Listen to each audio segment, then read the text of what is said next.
Salutare oameni și bine v-am regăsit la un nou episod de Brawl Stars. O să facem ceva puțin mai special. O să facem 3 cei mai șmecheri brawler care chiar merită să îi iei cu bani, fără bani, cum vreți voi, din colecția mea de brawler. Așa că haideți să începem. Dar înainte de toate, nu uitați să dați un like, să se strângă peste 5 like-uri la acest minunat video și la 50 de abonați o să fac video special cu domnul Luca, la 51 de abonați o să fac peste 2 promovări, așa că fiți pe față. Ok, primul brawler care mie unul chiar îmi place este Mr. P, deoarece are un skin super șmecher numit Agent P. 2. Are un damage multiplu, adică din câte puteți vedea, dau dintr-un hit aproape omor 2 roboți și chestia asta mi-a plăcut chiar super mult la Mr. P.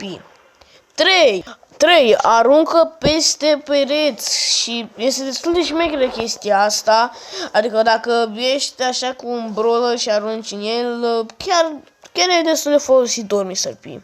4. Ultimata lui dă super mult damage și este destul de bună, adică decât o arunci și dă efectiv 300 damage.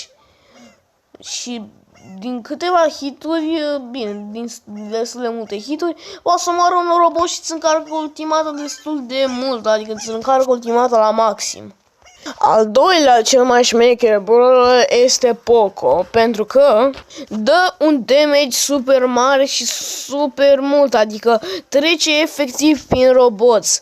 Nu este zici că se oprește la un robot cum se oprea la ceilalți brawler, la Max, la ăștia, ci trece chiar prin ei, așa, din câteva hituri, din vreo 2 hituri ai putea să omori foarte mulți roboți, adică fiți atenți. Un hit, 2 hituri. Și am omorât, nu știu zice câți roboți au fost aici, să-i numărați voi pe filmare.